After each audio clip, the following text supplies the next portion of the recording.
What is going on, guys? Bengal again here, and welcome back to another franchise video on Madden 21. And today, we're going to be going over how to scout, how to draft the best players of the entire draft, usually leading to Superstar X Factor, Superstar Development, but usually just the best players in the draft. So hit that subscribe button if you're not new. And there are some things that we have to go over prior to drafting and showing you guys how to actually draft these guys. That's going to be important for your understanding of scouting in the game as a whole, and also, of course, drafting these guys. So scouting is a big thing. Usually when I do these rebuilds, I turn on the auto scouting feature, which you can find in settings under options, settings, and then league settings, and you can turn on auto scouting down near the bottom. And then when I get to the off season, I might do it myself manually, but you'd probably want to do it manually if you are not simulating. But in the rebuilds, I simulate a lot, so I like the CPU to draft these players or scout these players for me. But for the sake of this video, I have not done that, just so you guys can see that like I am scouting, and you see how it actually works. So we have 349 scouting points. Here's the first thing you need to know, is that there are two positions that are weighted very differently from any other position. Those two positions are quarterback and middle linebacker. So when I say weighted, I mean stretched. So the overalls, in order to make the best players stand out, are stretched big time. So where maybe an 82 overall cornerback and an 80 overall cornerback are a little bit different in terms of ability, even though they're similar overalls, middle linebacker is stretched massively, so that a 90 is very different from a 72 or whatever, to make it feel more. So middle linebackers almost always are going to be lower overalls. Quarterbacks almost always are going to be lower overalls. So in the case of Marion Livingston here, he's a mid-first rounder, which is actually quite good. Another thing that we need to understand about scouting is the talent in the bottom right. Early first rounder is pick number 1 to pick number 9 for their true ranking in the draft. 10 to, I believe, 19 is mid-first rounder, and then late first rounder is 20 to 32. Now, late could be a little bit different. I'm 99% sure that's how it's weighted. Either way, that's pretty much how that works. So what you're looking for first and foremost is a player that says early first rounder. So when I scout here and I look at Glenn Branson, I see late first rounder. I know his overall is ranked at number 20 to 32 in the first round. Of course, it scales as you go through the rounds. No compensatory picks in Madden drafts. And he also skipped the combine, which is interesting. Now, you might want to follow the storylines across the course of your season to see, what player might get a development trait. Those can be helpful at times where it's, oh man, Glenn Branson really impressed at the Senior Bowl. That could be an indication that he has a very good development trait or better than average. You can find that in the news stories, and then draft stories. You'll see Quincy Burke awarded the Heisman. Now, usually that will mean that Quincy Burke has a good development trait. Could be superstar, could be superstar X Factor. Like, yeah, there's a chance that those are star or normal, but more often than not, some of the guys with those great development traits are going to be some of the best players in the draft. So Quincy Burns won the Heisman. I don't actually see him right now. Quincy Burke is actually a corner. A corner won the Heisman for the first time since Charles Woodson. Also, Charles Woodson played offense and defense, but we'll check out Quincy Burke here, and we can see his top skills, and his talent is mid-first rounder. Something that's also important to note is that the top skills are not a B grade overall. It's in relation to the rest of the class. So I've changed wardrobe here. Some time has passed, but it's important to note that, as I mentioned, the top skills are not just overall, they're related to everybody in the draft.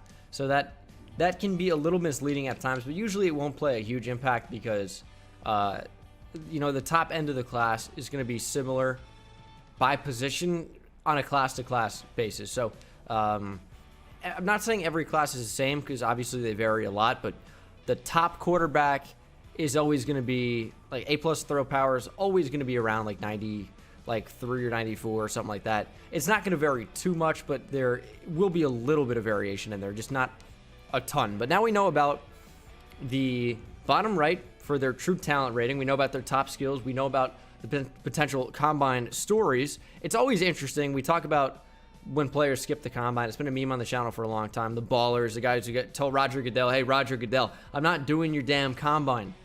You can buzz off. I don't want anything to do with it. And they skip it. They're a baller. You know, it takes a lot of balls to do that. So that's what that is. But it doesn't always mean that they have a good development trait.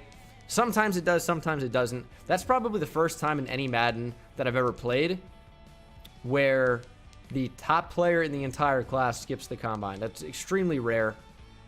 Because as you can see, he was a late first-round guy in true talent.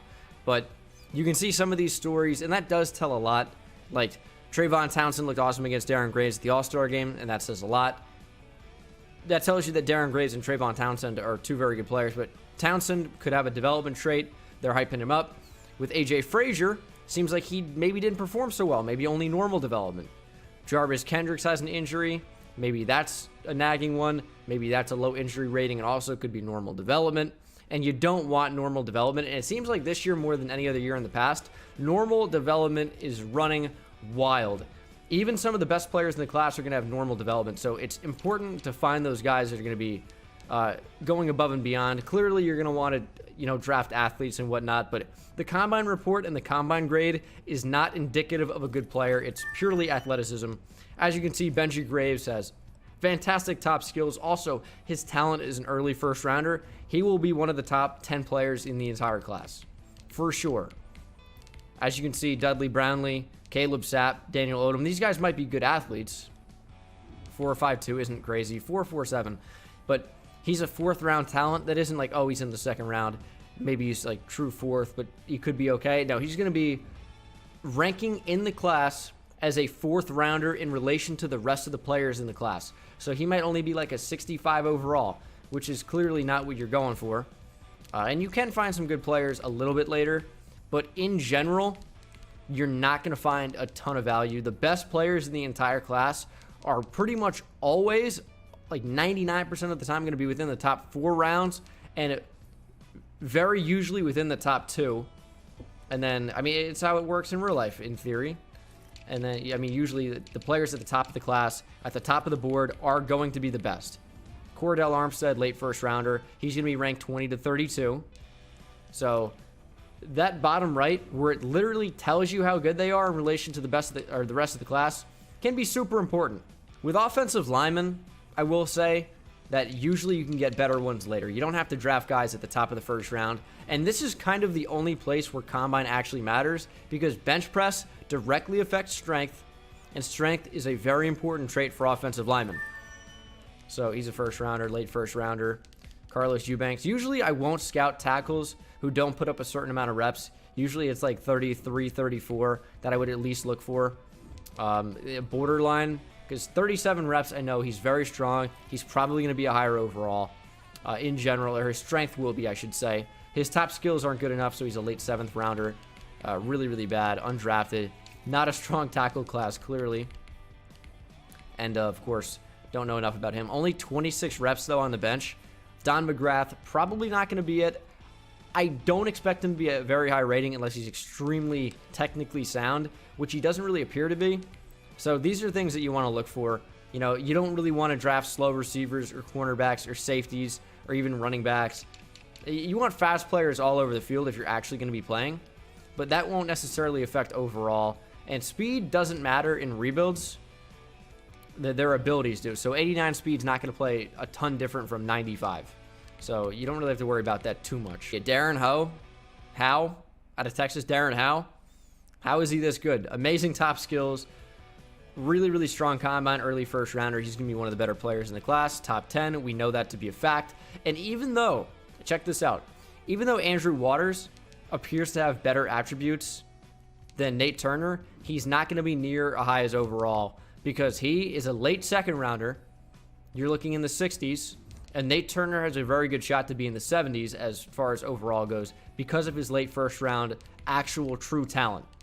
That tells you exactly how good they are. Now, as we start the NFL draft here, it is important to note that you can't directly, automatically tell how good a player is going to be, or what their development trait is going to be, I should say. You can tell how good they're going to be if you have scouted them fully. You cannot tell what their development trait is going to be for sure. You can only follow stories and hope. So Quincy Burke, I think, is going to have a pretty good development trait because of the news story. Usually, I just pretty much only draft under the mindset of, okay, we need to take the best player available, and usually better players will have development traits of star or better, but not always. Not always. We are going to take Quincy Burke, though. We know he's a mid-first round pick, so he will be ranked between 10 and 20 in that range. We know he's extremely fast. He's got good top skills, and he had a good story about him. He won the Heisman. He's likely going to have a good development trait, so we will draft him. But we already know the range he's going to be in. We already knew that going in. We knew he would be 10 to 20. He's number 11, which is quite good. That's at the top range of the middle of the first round for true ranking. But he does have that development trait, and usually in years past, last year, at the start of the game, one arm up would be Superstar, 2 would be Superstar X Factor, and then just standing there like that would be Star, or you guys can't see, but like just standing there and mean mugging the camera would be Star. So he's got one arm up. It's going to be interesting to see this year if that, is for sure Superstar development. That'd be extremely interesting. We're going to check. It's hidden right now, but we are going to check. We'll also try and draft another player in here. You guys are going to want to see probably one of the higher overall players in the class go. So we'll find an early guy that we scouted and see if we can't take him. This dude's name is Mac at LSU. If your last name was Mac, what would you name your kid? Oh, I don't know. How about Mac? Out of all the names, that's the choice. Mac. Kind of a fun name, not going to lie. So I am using the franchise file of my Giants rebuild. That's why the things are the way that they are. I've already got Coach XP and all that. You can get more scouting points with Coach XP. You can buy that package. But we're just going to make a trade with the Steelers here in order to move up in the draft. And I'm also going to take a middle linebacker at some point because I do want to show you guys that it does scale differently. And I want to show you guys for sure that it does the way that I've said. So we'll take a middle linebacker who's middle of the first round, which is very, very good. Usually you don't see anywhere close to that for middle linebackers. So he probably is going to be a really, really good player. We'll go ahead and get the 3rd overall pick there. And I'll get the 4th too because we'll take that 2nd rounder. So it'll say it's a bad pick, but I'm really only doing this for the sake of the video. He might be available in the 2nd round. He might not be. We'll get the Seahawks pick. That's pretty easy. All right, so we got the 5th pick too. Of course, these are terrible trades. Don't want to do any of these, but I'm just doing it for the sake of the video so I can show you guys. It's very easy. This next player we're taking is going to be an early first rounder. He is within the 1 to 10 range. So Darren Howe, we see in the bottom right, early first rounder. He does have great top skills already. That's kind of the distinguishing factor when you know the range that they're in, because he could be 1, he could be 9. But when you start to see the top skills, add that to the combine where you can see their athletic traits, that's when you can start to tell, okay, number 1 and number 9, anywhere in that range you can see. And sometimes there's a big disparity. I've seen number 1, as you can see on the thumbnail, is a running back that I drafted. Just playing around for this, making sure I had everything correct. He was an 81 overall. Pretty unreal. You're not going to see that too often. That's about as high as it goes. And then still top 10 could be like a 74. So we'll see what we got with Darren Howe here. He's a 76 overall. He's only normal development. As I said, normal development seems to be something that pops up a lot this year. It's kind of unavoidable. You just will end up getting a lot more normal development players. That's why it's important to follow the news stories, because you can get some guarantees on really, really good players. But again, more often than not, the better players in the class will have good development traits. We'll go to the draft board. Benji Graves is going to have a really good draft, or really good ranking. He'll be one of the better players in the class. Running backs are almost always some of the higher overall players in the entire class. They're extremely replaceable. I wouldn't recommend signing a running back, maybe even rarely re-sign a running back when you can draft one. And usually they will be available in the 2nd round. They almost always fall. But for the sake of the video, again, I am going to be taking him just so you guys can see. He's a 77 overall, ranked number 3, took him at number 5. He's got star better development. And he is showing that he's a superstar X Factor if that's still a bug in the game, as it was last year, and the glitch came back and it was unchanged. But obviously one of the better players in the class, and his star better development. Not sure if it's superstar X Factor for sure. I think that's random. But, I mean, it is EA. I wouldn't put it past him to completely forget about that and have the same glitch in the game. So, if, you can always check. It's not like it's crazy. You can just check what it is and edit player. But, Yeah, I wonder if that means he has Superstar X Factor. It doesn't end up mattering, but maybe if you're in between starting 2 players, it could be the difference maker. All right, just traded for the 6th pick, and we're going to be taking a player. It's going to be a reach 100%. It's not like, oh, maybe it could be. It absolutely will be. It's Marion Livingston. Marion Livingston is ranked as a mid-first rounder, but again, I told you the middle linebacker scale is stretched out, so he looks like an amazing player. His top skills are incredible. You usually will not find middle linebackers that are very good, and Marion Livingston looks incredible. Amazing top skills. Obviously, you're looking for more A's than not. And the Combine report tells you that he's really, really fast. 4.54 is really fast for a linebacker in Madden. In real life. I mean, it's fast in real life as well. But, you see some linebackers running in the 4.4s, which is stupid fast. 4.54 is really, really fast, especially in Madden. We'll take him. We can see that he's number 14, so we knew he was going to be in that range. He has a 74 overall, which is one of the highest overalls you're going to see of a middle linebacker. He's clearly very, very good. The only area where he lacks is really just coverage in general. He's not an amazing pass rusher, but 64 as a middle linebacker is not bad at all. 57 man, 59 zone, not too good. But he's got 88 speed, 85 tackle, 88 pursuit, 88 acceleration, 83 hit power. Block shedding slightly low at a 67, but it's not too bad. Marion Livingston is really, really good, but only normal development. So that pops up a lot more than it used to. That's really why you have to follow those stories. We'll see if we can get a good player at the top of the 2nd round, and then we'll go over the draft class. So I've only really scouted a few guys, just because I was showing you guys for this video. And that's Caleb Sapp. He's a late 1st rounder. We already know that. That's why it's so important to scout, because it will tell you how good a player is. He's going to be in the 20 to 32 range. Guaranteed. He's got star better development. He's number 28 in the class. Took him at 34. But that is a 71 overall. And the classes will vary, but usually within the 1st round, you're going to see between 70 and 80, which doesn't sound amazing, but, these guys are going to develop over time. So in the draft recap, of course, it is hidden, but if you do want to know, it's not impossible to find out. You just go into Overview, Edit Player. You don't have to wait the 500 downs, and you can immediately tell what their actual development trait is. You could even change it if you wanted to. I wouldn't. And that is interesting. So he showed 1 arm, and he was a superstar. Is this bug back? Because the 2 running backs we drafted both showed that they were superstar X Factor. So I'm going to be very curious to see if that actually checks out. We'll check out Benji Graves here. I believe he did have a story about him as well. So it doesn't check out. He's only star, but star's fine. And you can always, if you're playing these games, upgrade these guys, upgrade their development traits. There are always a ton of different challenges. Only 3,200 XP to upgrade him to the next level. I wonder if that's going to be a pretty high development trait. It is superstar. So the arms don't matter. The bug is not back, but that's pretty much what you want to do. To get the development traits, you're going to want to draft some of the best players in the class. We know how to do that. We can just check the bottom right and it will tell you. And then you're going to see the actual skills, A+, A minus in that range you're looking for generally at positions of value. We'll go over that at the end of the video because we're going to do scouting again, and I'll show you guys what you actually want to pop up per position. But yeah, so draft the best players in the class. Follow the news stories, and you can tell who they might have given a development trait to. And we will go ahead and let the CPU scout so I can show you guys the actual attribute traits you want to see when looking at each position. All right, so we're back to the NFL draft, and I will show you guys position by position what you want.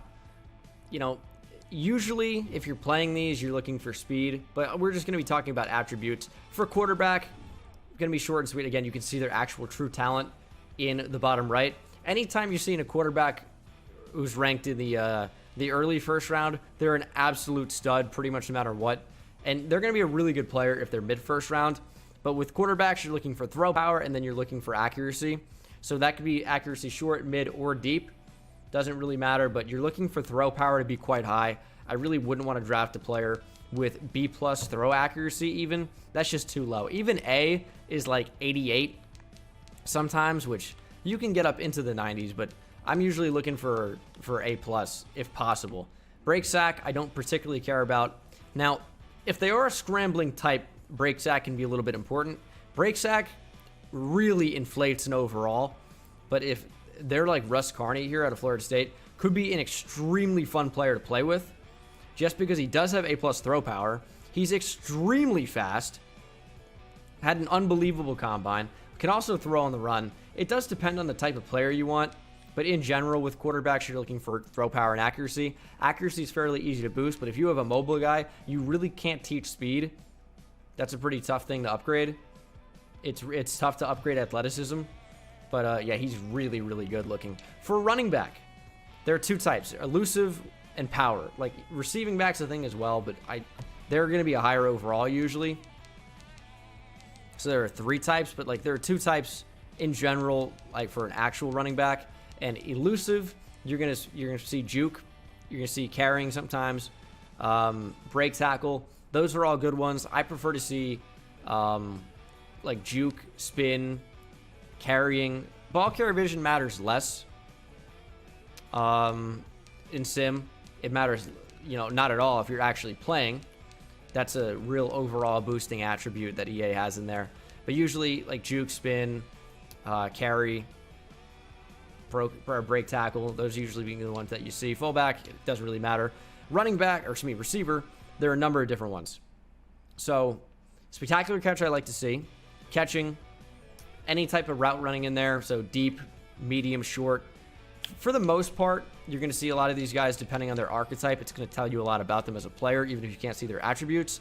So for a slot type, they're going to have catching traffic's high, short route running is going to be quite high. For deep threats, usually you're going to see catching, spectacular catch, and deep route running. Sometimes medium, as you can see, is going to be in there. Physical, you're usually going to see catching traffic, catching, and spectacular catch, almost always. For tight ends, I'm always looking for someone that can actually catch the football. Blocking doesn't really matter too much to me. You're looking for catching traffic, and spectacular catch. You're very rarely, if ever, actually to see route running in there.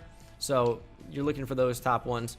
For offensive line, I'm looking for bench press, and I want a high number, usually past 35, as I mentioned.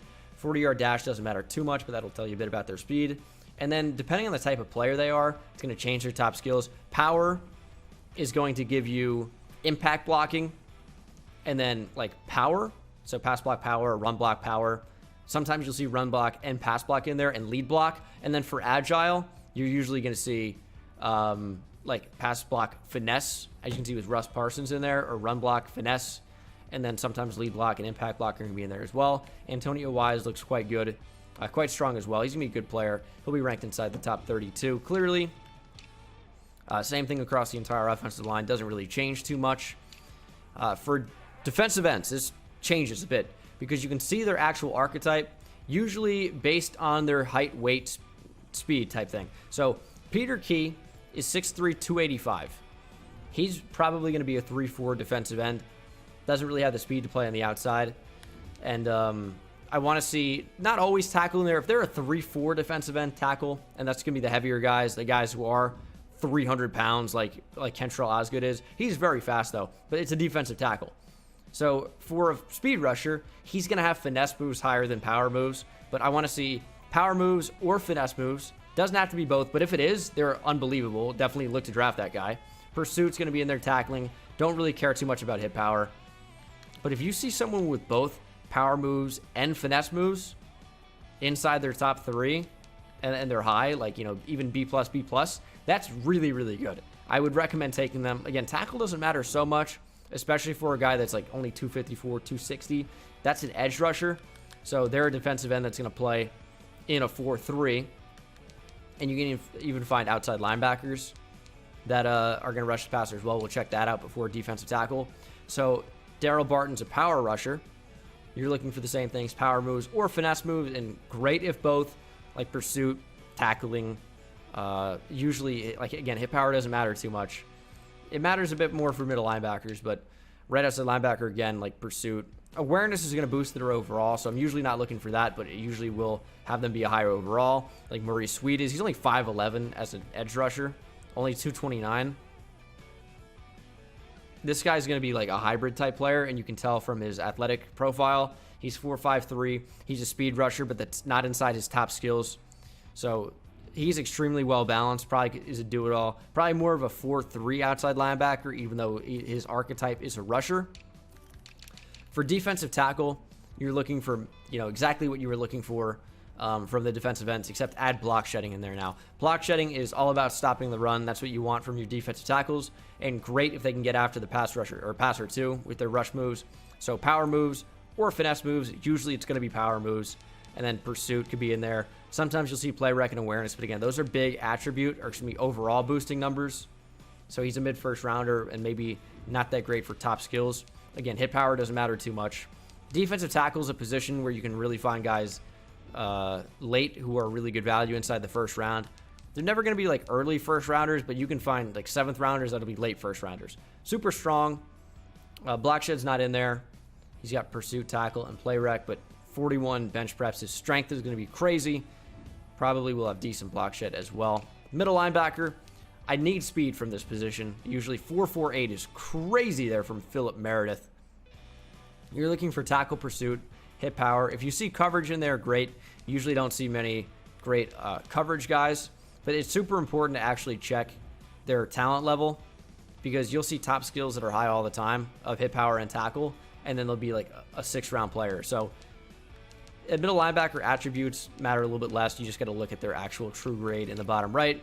For corner, speed is super important. You're looking for man coverage, end zone coverage, and press. Sometimes awareness will sneak in there. Sometimes catching will sneak in there. I usually don't like to see that. I don't like to see C's, but it's rare that you'll ever see an A in here. Extremely rare. Usually you'll just see low B's. Like DeMario Young looks like the most well-balanced, but again, speed matters a ton. So speed boosts their overall quite a bit. I mean, Keyshawn Smart's not bad, but awareness being his 3rd highest stat at a C+, I don't love that. But again, like speed's super important at this position. And then for safety, I'm looking for zone coverage, sometimes hit power, tackle, pursuit. Those are going to be important ones. And again, speed is super important because these are guys that are going to cover. 4.28 on Jason Arsenault out of Notre Dame. 4.28 is pretty wild. So speed's going to boost it a lot. Sometimes you'll see man coverage as well. Those are the hybrid guys that can actually play corner. He could be moved to a corner. 6'2", 215. He's huge and he's super fast. And a lot of times you'll see corners who can only zone cover, and you can move those guys back to safety. So I think we know what attributes to look for now, and we'll see if we can draft Jason Arsenault maybe and see what 4.28 speed looks like. All right, number 1 overall in the draft. I'm going to take Jason Arsenault, and I think he's going to be pretty high overall, especially at corner. If we can change him to that, I think he's going to be near an 80. If I had to guess, I'm going to say 77. Somewhere in that range. Looks to be really, really good. Again, a 4.28 speed, it can fly. He's a 78. He's number 1 in the class. We took him at number 1. You saw the entire process to get to there. Now, he only has normal development. That will eventually go up probably if he performs. 96 speed. Doesn't really have great block shed. So maybe doesn't profile as a safety, even though his hit power is pretty good. 71 zone, 74 man. He's going to be probably a 78 overall at cornerback. Maybe even higher. All right, I simulated to the end of the draft. I just want to see what Jason Arsenault's position would be now, because I think he's going to be quite good.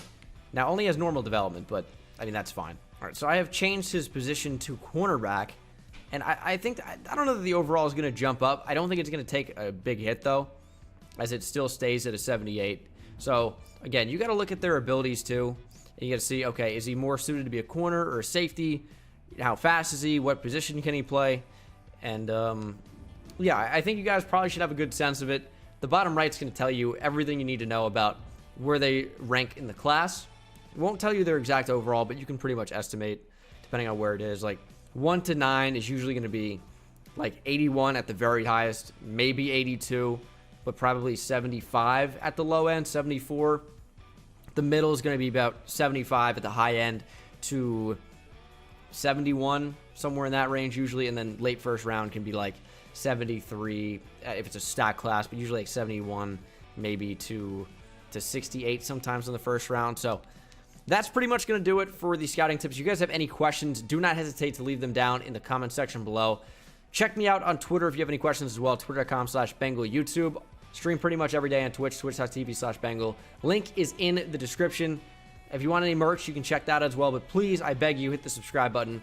We are pushing 200,000 in a huge way, and even if we're past that right now, hit that subscribe button anyway. You can always unsubscribe if you don't want to watch, but I think that's about going to do it for me. Thank you guys for watching. See you in the next one. Take it easy.